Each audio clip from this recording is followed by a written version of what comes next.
You're listening to the Smart Women Business Podcast with Jane Mackay, episode number 48. Hello, you're listening to the Smart Women in Business Podcast. My name is Jane Mackay, and on this show, we talk to smart women in business all over the world about starting, building, and creating the life and business of your dreams while having incredibly honest, in-depth, and rich conversations with amazing women in business who will inspire you to become a smart woman in business. Hello and welcome to the Smart Women in Business vlog and podcast. I'm your host, Jane Mackay from Jane Mackay Communications, marketing consultant and coach who works with women across the world to build the business of their dreams. Today, I am very excited to be speaking with Sandy Forster. Sandy is the money mindset mentor for women worldwide who are ready to experience more abundance and freedom in their lives. Sandy went from welfare to millionaire, has been featured in Oprah's Aussie Secret, and loves inspiring and empowering women to break through their blocks, manifest more money, and create a life they're truly passionate about. Sandy's award-winning bestseller, How to Be Wildly Wealthy Fast, has been translated into more than 11 languages. She's the host of the Wildly Wealthy Women podcast. We need more of those in the world. And she's transformed the lives of hundreds of thousands of women worldwide. Sandy lives in her own tropical paradise near the beach in sunny Australia, like me, and has wild kangaroos grazing in her backyard every afternoon. I'm very excited to have you on the show, Sandy. Thank you so much for having me. It's just such a great day all around, being on your podcast, the weather. I saw whales down the beach this morning. It was it's a good day. It's a great day. It's the first day of spring. Yes, first day of spring. Yay. And September, which is a beautiful month. So I have read your book. And you have had quite a journey. So tell me about your business journey and how you got to where you are today. Yeah, great. Well, I guess it all started when I was at school. I loved sewing. I used to sew these little shorts and put them on consignment in a store down by the beach. Half of them got stolen. I don't ever remember getting paid. I really enjoyed the whole process. So what happened was the aerobic era hit, and I decided that I needed nice leotards because you couldn't buy nice leotards back then. It was all black, low cap sleeves, low legs, very ugly. So I went and bought some Lycra thinking, this will be great. This will be easy. And bought some Lycra and tried to sew, and Lycra is a whole different beast for anyone that's ever sewn before. It is. But I managed to master it, and I just loved being able to design my own leotards, my own gym wear. And so I had this so-called business. It was really just a hobby business that I was running. I was going out with a boy that I'd met in high school. We went out for about 10 years. Then we got married.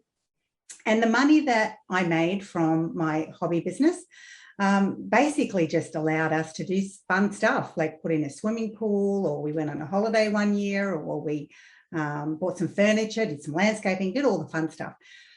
But then we got divorced, and I had a 6-month-old and a 3-year-old. And suddenly I was trying to have the money from my hobby business be my entire income, which wasn't working. And I just got further and further in debt. I tried to grow the business. I tried to turn it into a full-time serious business, and that just didn't work. And I ended up $100,000 in debt and on welfare. And it was really so stressful. I can't even begin to tell you what it was like. It was the pits. I felt super embarrassed about my situation because I thought the rest of the world had the money thing sorted, and I was the only idiot who didn't know what was going on. And I just felt really ashamed and just stressed to the max about the whole money situation.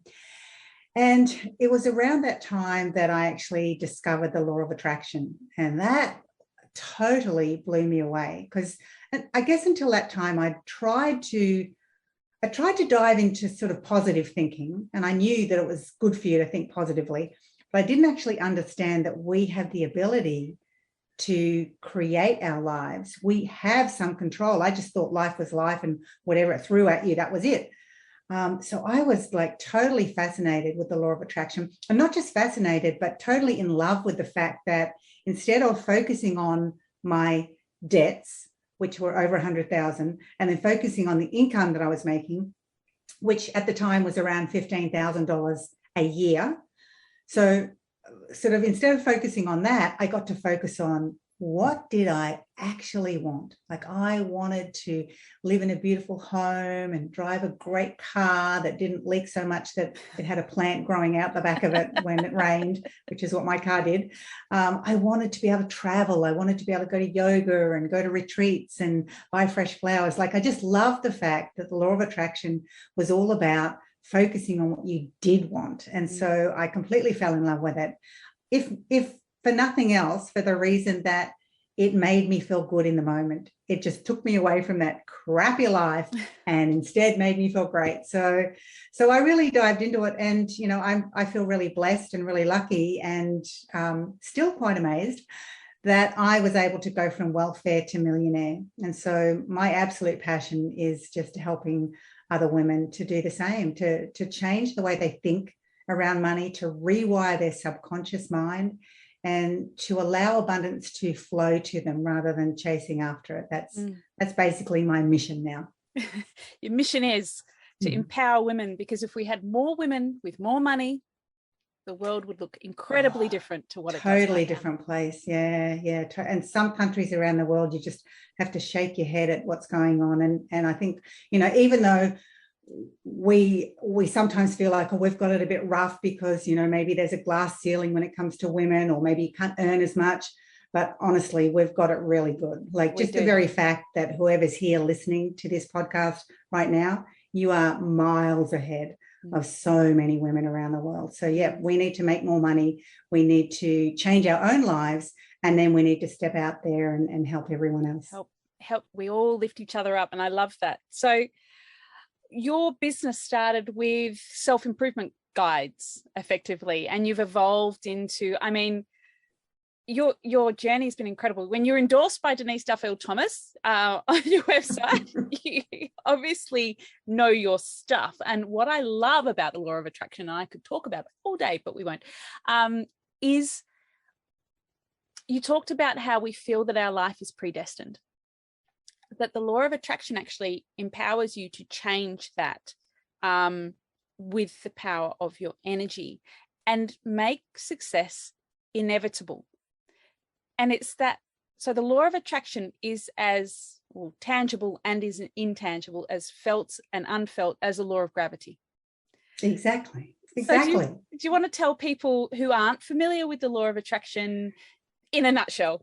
Yeah, how in a nutshell. So in a nutshell, there's two sides to the law of attraction. There's the kind of woo-woo, hippie, a bit out there side that people sometimes hear about. And then there's the scientific side. And the reason I love the law of attraction is, and the reason why I love this time in history is because science and spirituality are now kind of meshing together. Yes. I was on a call in Clubhouse a month or so ago, and it was a call. It was all these actual quantum physicists and quantum scientists, and literally 99% of what they said just went straight over my head. I didn't know what they were talking about, but someone said something at one point, and he was like a full-on scientist, said that this is the first time in history that all the things that spirituality has been sharing over the centuries, that science is now actually able to quantify and qualify and confirm. And he's like, you know, it's a really exciting time. And that to me was like, oh, just made my heart sing. So I guess the law of attraction is all about what you focus on, what you think about, what you talk about, what you have conversations with others about, what you worry about, what basically where you put your focus and energy is what you then attract back into your world. And it's not some woo-woo thing, although it seems like it. It's just that from the scientific angle, we have what's called a reticular activating system. So we've got this base part in the sort of base of our skull, our neck area, that is like a gateway. And basically, you get to tell your subconscious what's super important to you. And what happens then is from there, your subconscious is there filtering out everything that isn't important and only allowing things in that are important. So for instance, let's say you wanted a particular car And that car became very, like, you got excited about the fact that you wanted this car that was on your dream board, that was the thing that you wanted. All of a sudden, when you're driving around, you kind of feel like you see that car more often. Like is everyone suddenly buying that car? No. Suddenly, that reticular activating system opens, and all the things that you see and hear to do with that car are allowed to come in. So, because think about it, we see, tens of thousands, if not millions of things every day. Like right now, where I'm sitting, if you were to say, Sandy, what can you see when you look around? Well, I'd say, well, I can see some books and a candle and a candle holder and a desk and a computer, and I can see lights, and I can see the windows and the shutters and the trees outside. And the trees outside, there's a few different types of trees, and there's bark and there's leaves and there's twigs and different shades of green. And like, I could go on and on and on and on. Like literally, no matter where you're sitting right now, unless you're in a white box, you can see like so much. Your brain cannot cope dealing with all that information. It can't. So the reticular activating system keeps us sane and filters out what's not important, allows in what is important. So if you tell your brain, if you tell your subconscious that certain things are important, like success, creating abundance, being a millionaire, having freedom, being able to do the things you want, and you get really specific around it, and you think about it, and you focus on it, and you talk about it, and you get excited about that, then basically you're planting the seeds in your subconscious that that's what is important. And then the reticular activating system opens up and allows those things, when you see them, to actually be noticed. Because think about it. Everything is there. It's basically like in the quantum field, everything is there. It's all there waiting for us. But our brain is filtering out what's not important, allowing in what is important. So if you spend your days watching the news, scrolling through social media, reading the newspapers, having conversations with co-workers and colleagues and friends and family about all the crap that's going on in the world, your reticular activating system says, whoa, this is so important to Sandy. Let's let all that information in, all those experiences, all those things that make her feel that way, which is bad, about all this bad stuff. Doesn't have to be that thing happen. So you might spend all your time watching TV and hearing about wars and sickness and this and that and the other. It makes you feel a certain way. So what happens is, you're training your subconscious that that's how you want to feel. And so you then see and experience and hear all the things that make you feel that way. It doesn't mean you're suddenly transported into a war or into being sick, but all the things that make you feel that same way, you then experience in your world. So you get to choose. And so the law of attraction is all about choosing what it is that you want to experience in your world, focusing on that, talking about that, having conversations about that, getting excited about that, imagining it's already real. And then all those things suddenly become very visible in your experience, because in your conscious mind is able to see it. Yeah. It's amazing. And it blows my mind, because I've sort of followed the law of attraction for a while, and then I got into the work of Dr. Joe Dispenza, and I've, other money coaches and things, but it's that connection with science and quantum physics that I went, oh, this is real. This isn't just woo. Like, I love crystals, I love meditating, I love all of that woo stuff. We call it woo, which is really downplaying it, but that energetic stuff. And then you start meshing that with the science, and you go, it's scientifically proven. Just like gravity is scientifically proven. I know. What a wonderful time to be alive. I know. My brain is like, woohoo, because I'm a Gemini. So part of me is very logical, but the other part of me is totally out there. So it's keeping both sides of my brain completely happy. And it's like, yes, this is so real. So yeah, I think we're really lucky, though, that we live in this time right now, because think about it, 50 years ago, if you've been talking about the law of attraction, they wonder what you're on about. I mean, even when I started as a coach, and that was probably around 20 years ago, and I said I was a coach, people would think that I was a surf life-saving coach. And if I said I taught the law of attraction, they thought I was all into dating. Like, people didn't get what it was all about. And think about it going back even a little bit further. I don't know how far back it was, but they used to burn witches, so-called witches, at the stake. Like, you couldn't think differently. So we live in such an amazing time that, as I said before, science and spirituality are really starting to mesh together, and things are getting proven that have never been able to be proven before. And this is only the start. Like, this is only the start. I cannot wait to see what unfolds in the next 5 or 10 years. It's just magic It's stuff. wild. And that is, it's magic, but it's magic now that's been scientifically proven. So yes, it's just, incredible. So on your business, so your business has been through many changes. So yes. what, for the women who are at every stage of business, what were the signs it was time for you to change how you did business?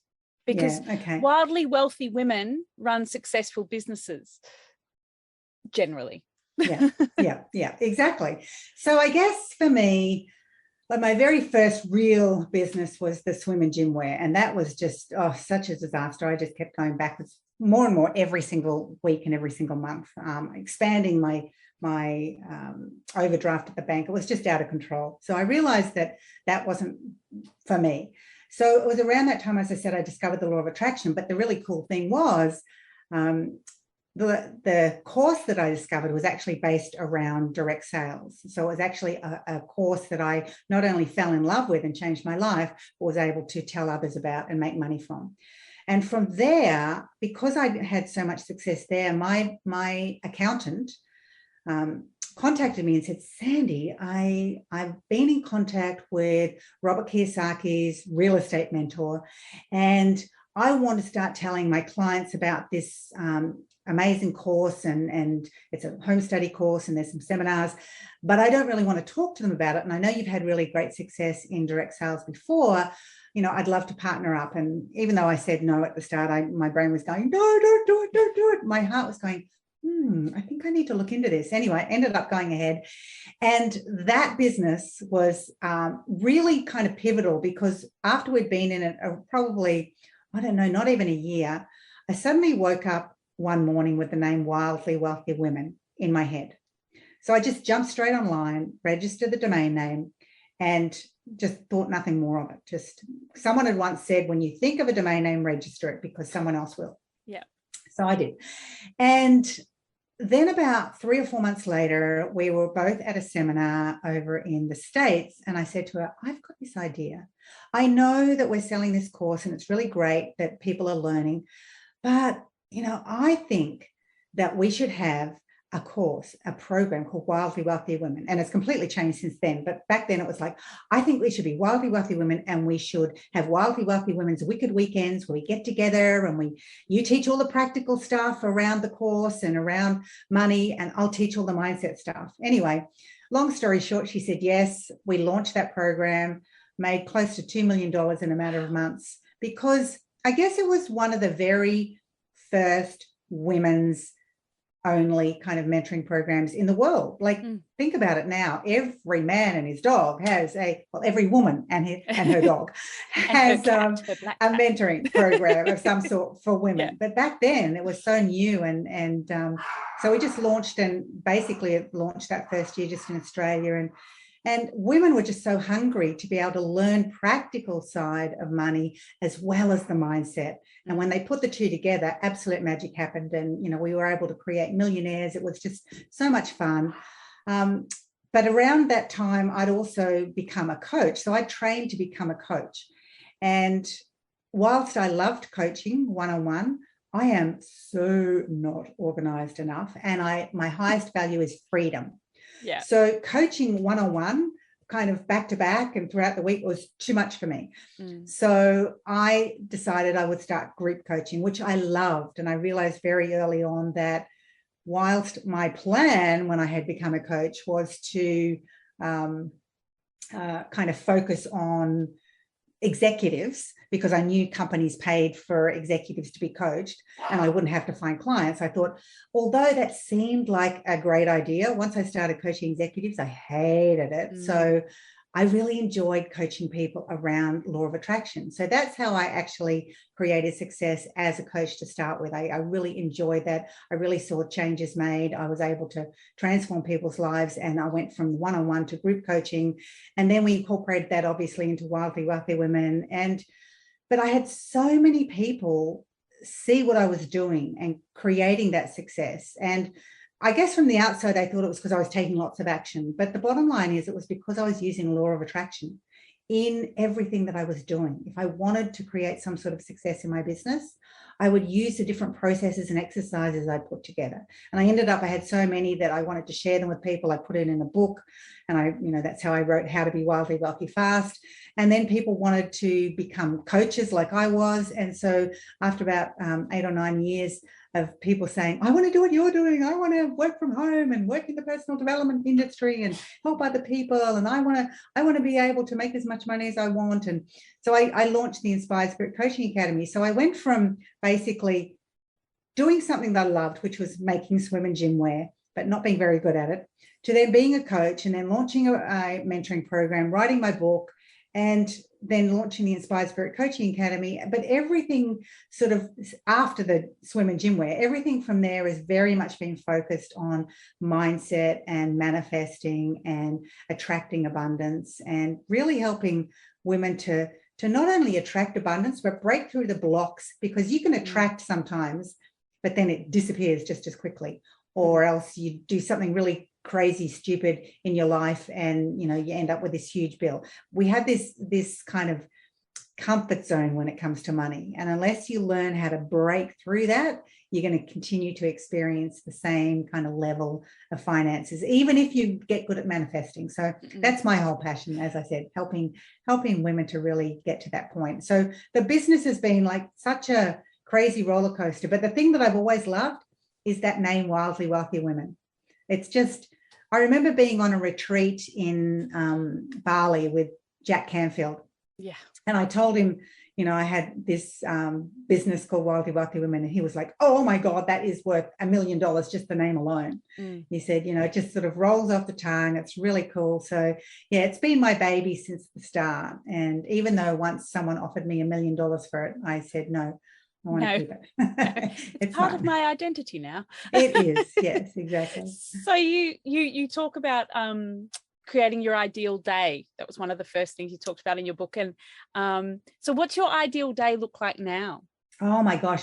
I honestly, today is probably my ideal day. So get up in the morning. First thing I do, I meditate, then I visualize, then I grab the dog. We go for a walk down the beach. This morning was spectacular. First day of spring, blue skies, a whale jumping out of the ocean. It's like, oh my gosh, this doesn't get any better. I come back, I go to the gym, I came home, had a bite to eat. I'm on a podcast with you, empowering women all over the place. It's like, seriously, I live my ideal day now. And I remember when I didn't. And I remember when I was constantly stressed and worried and working my butt off, like crazy busy working. And the reason was I didn't know about the law of attraction. I didn't know. I was so busy doing the doing. And I think when you use the law of attraction, when you start to train your subconscious mind, what happens is things start to flow. Like coincidences happen. You start to get connected to certain people, and you hear about certain things that are going to support you. Like all sorts of amazing things happen when you use the law of attraction. But I always say to people, the law of attraction, as amazing as it is, people often kind of get stuck in just the thinking part, which is the mind. All right. But they have to understand, and this is what I teach all my students, it's all about body, mind, and spirit. Body, mind, and spirit. So it's all about your thoughts, your feelings, and your actions. When you're getting all three aligned, that's when the magic can happen. If you're just thinking, thoughts about being abundant, but you're laying on the couch watching TV all day, well, it ain't going to happen. But if you're busy doing all the busy work, but then not feeling abundant, then yes, you might create some success, but it's not going to stay. So it's body, mind, and spirit. You've got to bring the feelings into it. You've got to actually feel abundant. You've got to feel prosperous. So when you do that, when you align body, mind, and spirit, as I always say, that's when the magic happens. So how then, and we'll probably talk about this more later, but how, if you're not feeling abundant, and we've all been there, what's what's a way to turn that around? Because a lot of women live in lack and they live in poverty, and for them it's a real experience. And I won't go into the tip that you have in the book, but how do you focus and grow the abundance that you do have? Yeah, there's so many different ways. And I think, I mean, I've been there. I've been $100,000 in debt and on welfare. So I know what it's like. But for me personally, the thing that completely changed everything for me was visualization. Like, there's nothing like closing your eyes, and especially guided visualization. So I give my students dozens and dozens of different guided visualizations because I know how powerful they are. But listening to someone taking through a journey, because I could say to you, close your eyes and think about abundance and prosperity and think about your ideal life. But if you were then to go away and try and do that by yourself, I know in my own experience, I'd probably close my eyes and then I'd start focusing on what I wanted. And then I'd think about whether I'd lock the door, and I'd think about whether I'd taken the phone off the hook, and I'd think about whether the dog was okay or the cat was chasing it, because that's what happens in our house at the front. Think about what you're going to cook for dinner. Yeah, it's like you just get completely kind of off track. And obviously when you're thinking that way, you're not putting any energy into manifesting. You're not putting any energy into your dream. And the energy is because the thought sends the feeling or the signal out. The thought sends your order to the ears of the universe. But your feelings are what attract your order back to you. And so you've got to have that energy in there. So visualization for me personally works like a dream. I love guided visualizations. In fact, I'm a bit on tenterhooks at the moment because my iPhone has probably about 100 now different affirmations and guided visualizations and declarations, all these things on my phone. And I dropped it in the pool this morning. So it's sitting in a bag of rice. I was going to say, out in the sun at the moment. So I'm just hoping it's all beautiful. I see it as being perfect. Phone is dry. I know. Phone is dry. Phone is working. Phone is fabulous. Fine. So it's my favorite tool as well. I've come out of quantum visualization meditations crying with joy. And gratitude. And that's the energy you need. I think people sometimes think things like affirmations or vision boards or any of the different processes you can use, they do them, but they just do them. They don't get that you have to actually infuse them with that feeling, because the feeling is what creates the magic. It's the feeling that allows it to come to life. It's the power that actually makes it all work. So if you're not putting that energy into it, then you may as well just be saying your maths timetables. It's like you've got to put energy into it. And it's funny because people go, I do my mantras and I do this and I do that. And it's like, but you need to anchor it in that emotion, and your body needs to be conditioned to experiencing that emotion. Exactly. Because the bottom line is it all comes back to feeling. So you can't create from a place of fear. You can't create from a place of scarcity, which is anchored in fear. You can't create from those places, because think about it. Way back in caveman days, so the whole thing was you laid around, you ate your berries, you ate your whatever you wanted, you did whatever. And then if a woolly mammoth came, you went into fear. Okay, you went into fear. You was fight, flight, freeze, whatever it was, but you went into fear. And fear is not a time to be creating. Fear is a time to get the hell out of there.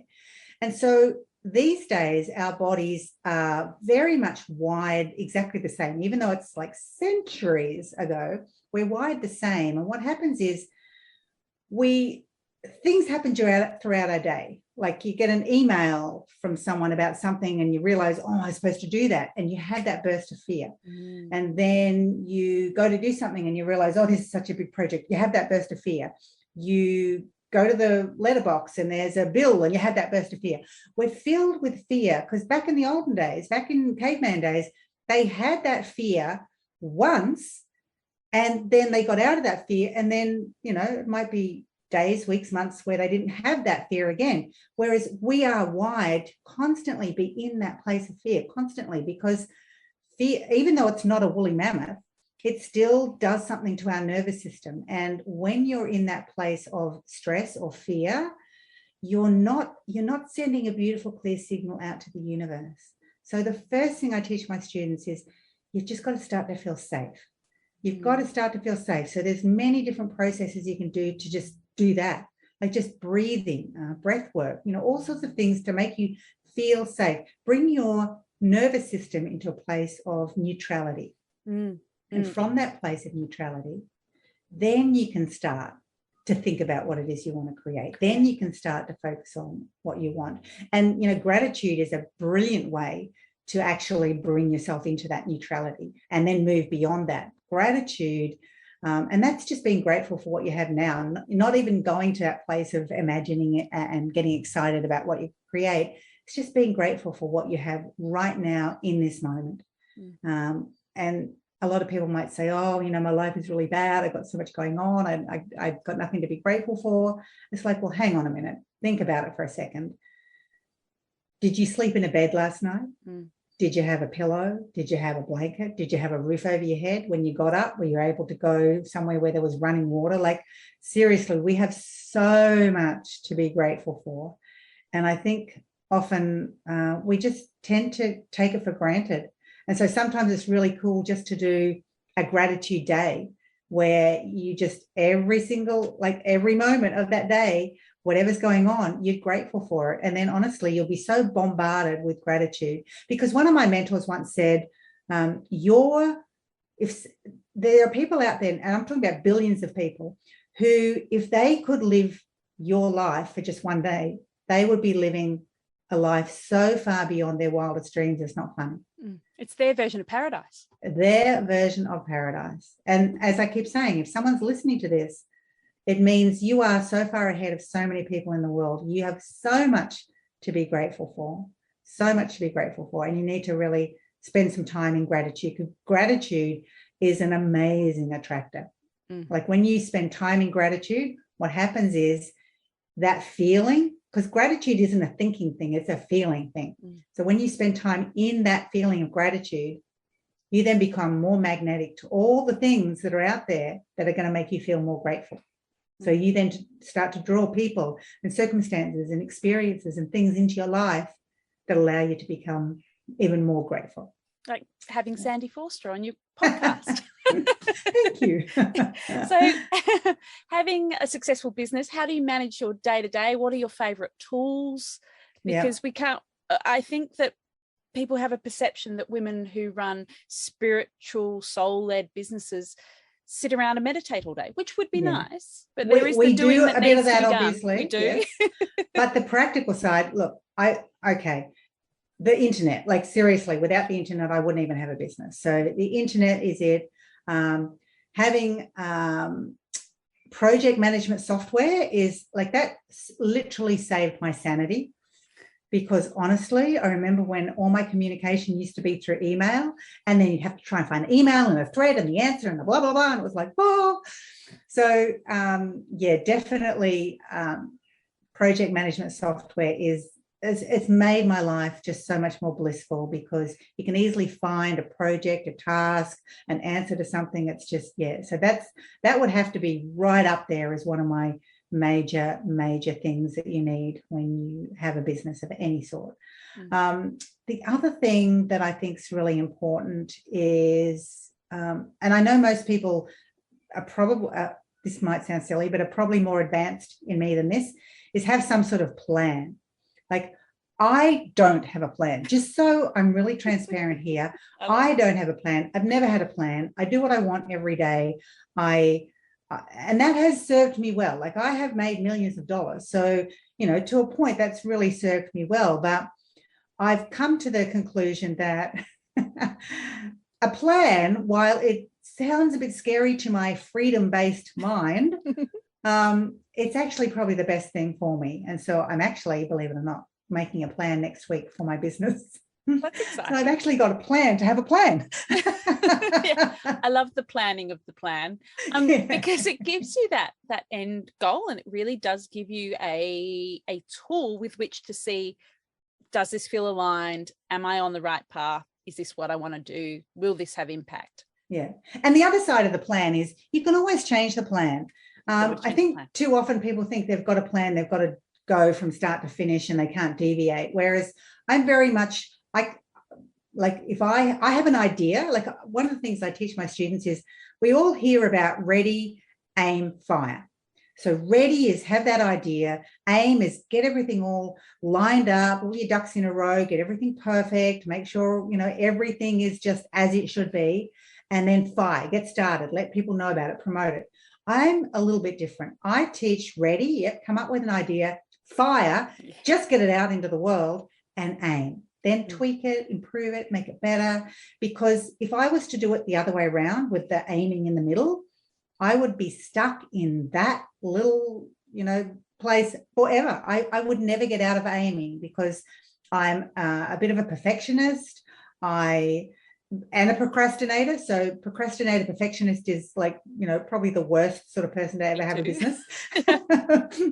So when you just do what I do, ready, fire, aim, you find that you can create so much easier, so much faster, and you just make it better, because that's the part that you usually like doing, tinkering and tweaking and making it nicer and better handouts and better information and, adding. So for me, that's really served me so well, because I know if I didn't aim as my second step, I probably would not have made the money I've made, wouldn't have created the success I've made, wouldn't have written a book, wouldn't have put online courses, wouldn't have done anything, because it would all seem too hard. Like trying to create a course from start to finish before you launch it, that does my head in, just even thinking about it. So it's like, make it up as you go. When I say make it up as you go, have an outline, like have an idea of what you're going to do. It's not making up in the second, but have an idea. And then, because I find for me personally, not everyone's like this, but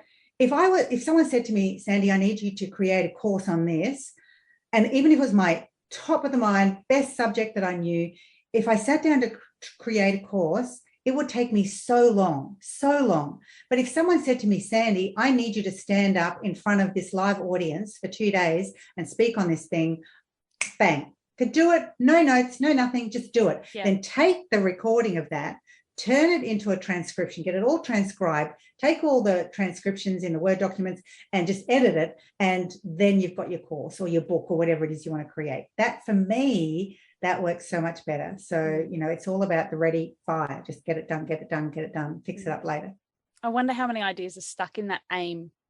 There's so many ideas have died in the aim phase. It's sad. There's so many people have got like ideas that they never move on, and even ideas that are so unique, and then they see someone else has done it because they've been stuck in the aim. So it's like, just do it. Even if someone else, just do it. Even if someone else has done it, you're always going to have a different perspective. You always have a different place you're coming from. Exactly. And that's a different vibe. I think we're really lucky in that these days people are not so much drawn necessarily to a piece of information. They're drawn to the person who delivers the information. They're drawn to you. So whoever you are listening now, whatever business you have, don't think, oh, she's already done that or he's already done that or it's already out there. It's like, no. You're the one that they're seeking.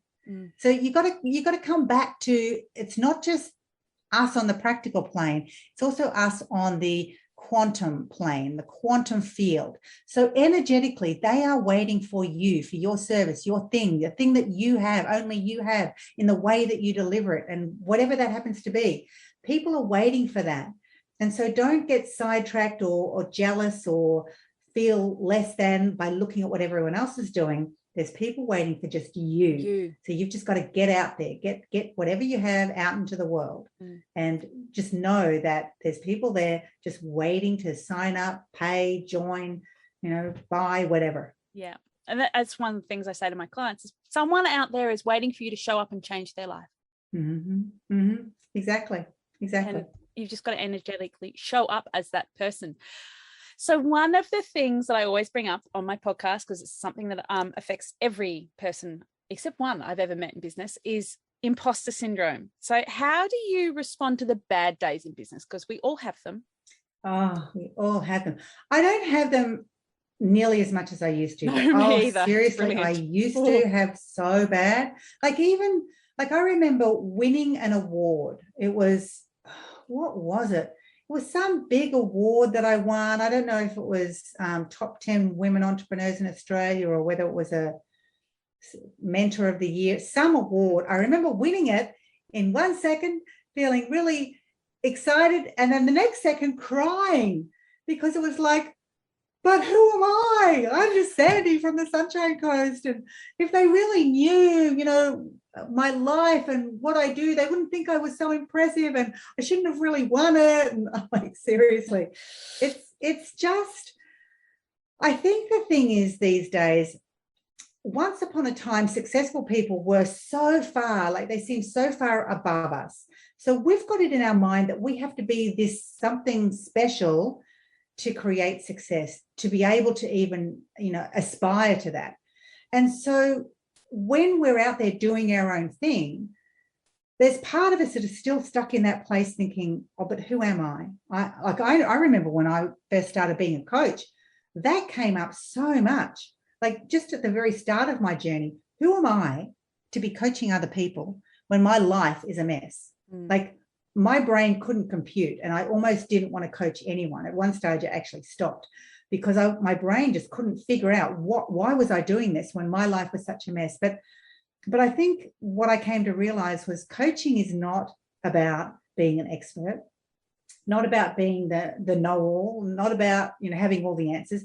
Coaching, or the way that I teach others to coach, is about drawing the answers out of the client, about just guiding the client with questions and allowing them to come up with the ideas and allowing them to come up with the actions they should take, allowing them to come up with the plan. You're just prompting them, guiding them and steering them in the right direction because and for me, that was so liberating because I had huge imposter syndrome. And I actually remember it came back to my mother used to take us to swimming lessons. And I remembered my mum saying one day, because I asked her, I think it was Mrs. Hopwood, why doesn't she ever get in the pool? She's always yelling from the sidelines at us to lift our arms and turn our heads and breathe deeper and kick our legs.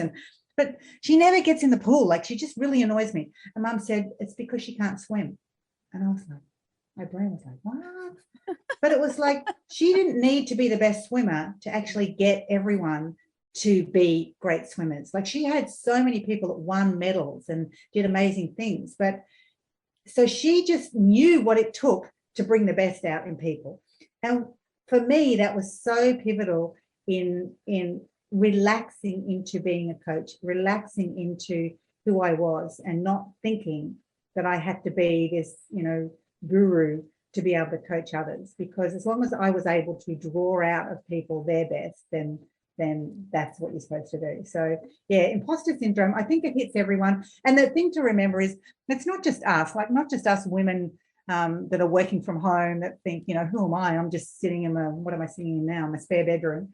It's like I'm in my tiny study.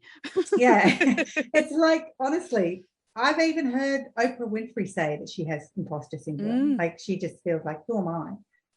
I was just this little black girl who was abused when I was young, and like, who am I? So everyone has it at some point. But I think the way to kind of get over it is to just, again, come back to being grateful. Be grateful for what you have and know that your life is, and where you are in your business and whatever you have now, it may not be the top of the pile, but it's better than so many others. And so be grateful for what you have and what you're doing, and just know that as long as you're able to support others in whatever way you can and help others in whatever way you can, as long as you're like 1 or 2 steps ahead of them, then that's all they need. Because I remember when I started as a prosperity coach, I did not have $1 million. Back then, I did not have $1 million. In fact, back then, I didn't even have $100,000. Like, I didn't, but what I was sharing with people and what I was encouraging people to do and what I was really inspiring people around was I was just a few steps ahead of them. So I was able to move them forward. And, since then, obviously, I've created my own success, created millions and millions of dollars, and I've helped so many others. Like you said earlier, Denise Duffield Thomas. I remember when she started working with me, And she went through a number of my programs, and one of them was my coach training program. And I remember her saying that very first month she made $225, and how excited she was that she was doing that, just following the Inspired Spirit Coaching Academy process word for word. And, since then she's gone on to create a multi-million-dollar business. And, I've had many people that have gone through our academy and gone through my different trainings go on to become millionaires. And it's so, oh my gosh, it's so exciting for them, obviously. But for me, it's like, I feel like, I don't know, I feel like a mother hen. It's like, oh my gosh. Yeah, I feel like that. Another millionaire. So it's so exciting. It is.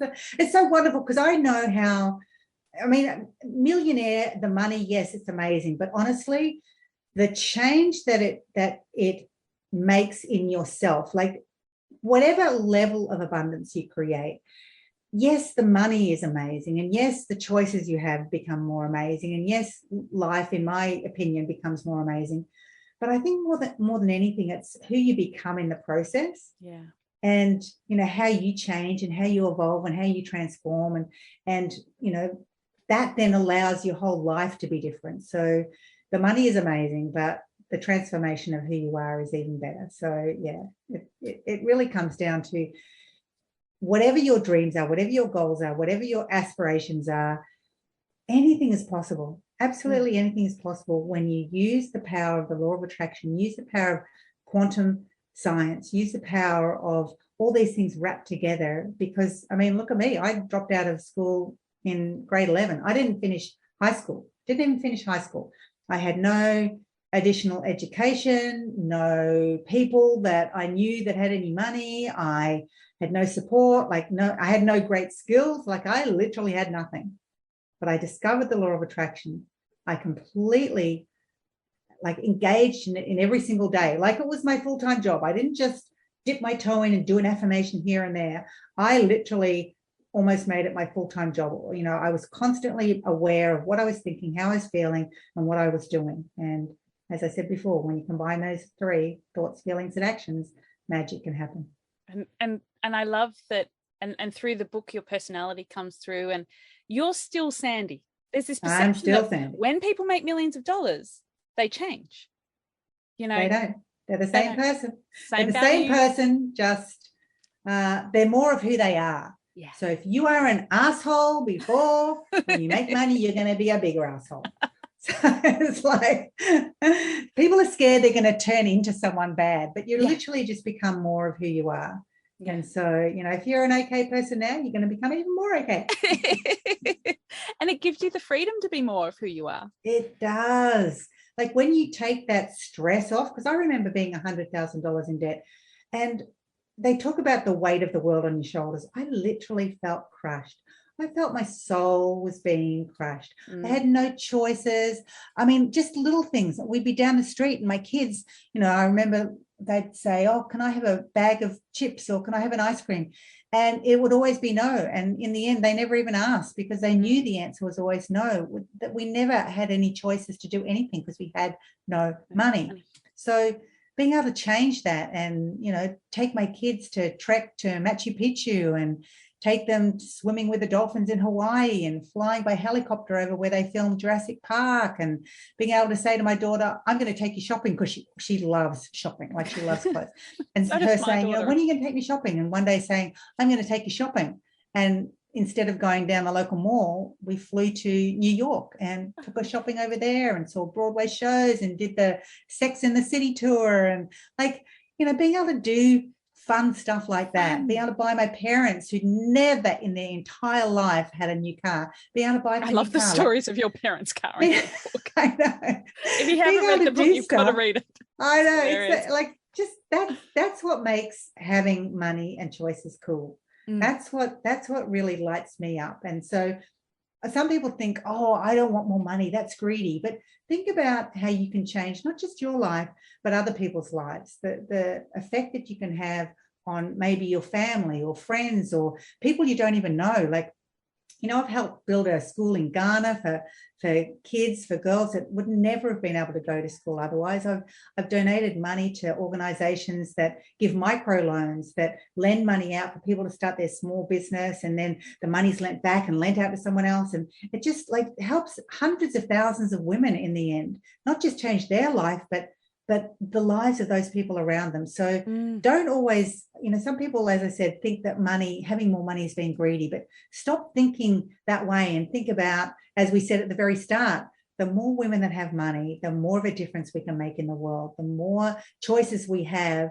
And then the more, because obviously at the start, I don't expect people to any money they make, start helping the world. Yeah. Because I know when I had no money, I did not in one way, shape or form, and this probably sounds really greedy, but in one way, shape or form, did not think about helping other people. All I wanted in that moment was to help myself. I was the one drowning. I was the one that was so far in debt that my life was such a mess. That's all I could focus on at the start. And it wasn't till I was able to get beyond that and then create a level of abundance that I had never dreamt of, that I was able to help others. So at the start, it is all about you, and it is all about making your life better. But, as you move beyond that, that's when you can start to really make a difference in the world. And that's what I'm here to support other women to do. Amplifying impact. Yes. I love it. Yes, I love that. I love that. So how do you maintain your sense of community? You mentioned before we came on air that you just had a retreat. Lucky you, we're in lockdown, which is why my kids and everything's in the background. But how's your community up there? We are blessed. Like, seriously, Queensland, when it comes to this whole debacle, is the best place to be. And for me, being an absolute introvert, I was actually interviewed by the ABC, was it earlier this week or last week, about being an introvert. Like, I know lots of people say, oh, I'm an introvert, but then they have house cleaners and nannies and full-time help around them all the time. It's like, no people in my house. I couldn't do that. No, thank you. No, me either. So for me, community is just having a few close friends and then doing things that I love, like being part of something, but not necessarily having to socialize and interact with everyone. So I love things like meditation evenings, and I love things like breath work workshops. I love going to workshops. I find I'm better at mingling with people when we're doing something. Yeah. I find the whole sitting around talking about crap a complete waste of time. So it's like, we can talk about law of attraction, we can talk about manifesting, we can talk about all the good stuff, but if we're not going to do that, then we have to be doing something. So yeah. But as I said, I'm super, super lucky that Queensland, I wouldn't even know that there was anything going on, because I'm not a sanitizer. I'm not a face mask wearer. I mean, that's probably going to turn people off, but I'm super healthy. I'm never going to get sick. My dad's 94 and he's super healthy. I've got his genes. I'm never getting anything. I'm never passing anything on to anyone else. So, really lucky. But even if that wasn't happening, Queensland is the perfect place to be living in these crazy times. So, sunny coast. Lucky. I love sunny coast. Yeah. So what's your, you've spoken about this, but what's your why? What keeps you motivated every day? We'll just retouch on it. I think it's really the freedom of being able to do what I want when I want, the freedom to be able to live my life the way I really, the way that makes my heart sing. I have to say, though, one thing has been curtailed. I love travel. Like, I've been to over 52 countries around the world, and I just am kind of bursting to go somewhere right now. Like, I've got on my list I want to go and trek the El Camino. So I think it's from France to Spain, or somewhere around there. I don't know. But I can't wait. I just know I'm going to do the long one, and I'm going to trek for days and days and days and days, weeks and weeks and weeks. I'm just going to love it. So yeah, but really what my why is, having the freedom to do the things that I want to do and sharing. Like, the good thing about me and learning is that I cannot help myself but share with everyone who will listen. That I get more joy from sharing things that I know work than I do from even doing it for myself. So sometimes people say, well, when are you going to retire? It's like, retire? You better be kidding. I love what I do. I love changing people's lives. I love hearing those success stories. I love being able to be part of someone's complete transformation. So yeah, that's my big why. I just love what I do. I love my business. I would be doing this even if I made no money. I'd still be doing it. So yeah, it's cool. I love it. So obviously we've talked about your book, but how to be wildly wealthy fast. Yeah, I've got it, but I've got it on my Kindle. So what are your tips for the smart women in business across the world? First of all, the thing you really want to do is you want to get really clear on what you want. Like, what do you want to manifest in life? What's going to make your heart sing? And I don't mean one or two things. Make a huge list of all the things that make your heart sing. And then the next thing you want to do, if you've got a business, you want to find yourself a mentor. Find yourself someone like you. So just find someone who's already doing it and creating the success that you want. Because I know my own experience, finding mentors just cuts that learning curve. You can learn what mistakes not to make. You can learn the right steps to take. You can save time, money, energy. Like, seriously, getting a mentor. And then not just getting a mentor and then learning, because a lot of people do that. Once you learn from that mentor, take action on what you learn. Take action on what you learn, because when you take action, as I said, that's the great part. So thinking about what you want, getting excited about what you want, feeling as if you've already got it, that's your mind and that's your feelings. And then taking action steps toward what you want by following someone who's already done it. And the last thing is be persistent. Like, so many people give things a go. They dabble, they try it out, but they don't give it everything that they've got. And the only way you're going to know if something works is really give it your all. And if it doesn't work, change direction. But when you only dabble, you never actually get to the point to know whether something works. And people jump from one thing to the next, to the next, to the next, and then wonder why nothing works. I always liken it to my brother. So he used to have this magnifying glass, and he would go out in the street on the footpath, and he'd have his magnifying glass, and the sun would hit the magnifying glass, and he'd either, depending on what was around on the day, he'd either set the leaves on fire, or if there were some unlucky ants around, sometimes that would happen too. But he would have this magnifying glass, and that's like your focus, your energy. When you focus on one thing, it creates this, it like self-combusts with this energy that is so attractive and allows things to come to you. But when and that's the sun can do that just by that magnified, like putting it all into one place, just that focus. So it's the same with you and your thoughts. When you're thinking about this business and that thing you can do and the other thing you can do and all the things you can do, you don't have the energy to actually get that thing and make it like, whoo, happen. Yeah. So just rein yourself in. Think about the next thing that you can do in your business. It's really going to make a difference, and put all your focus on that.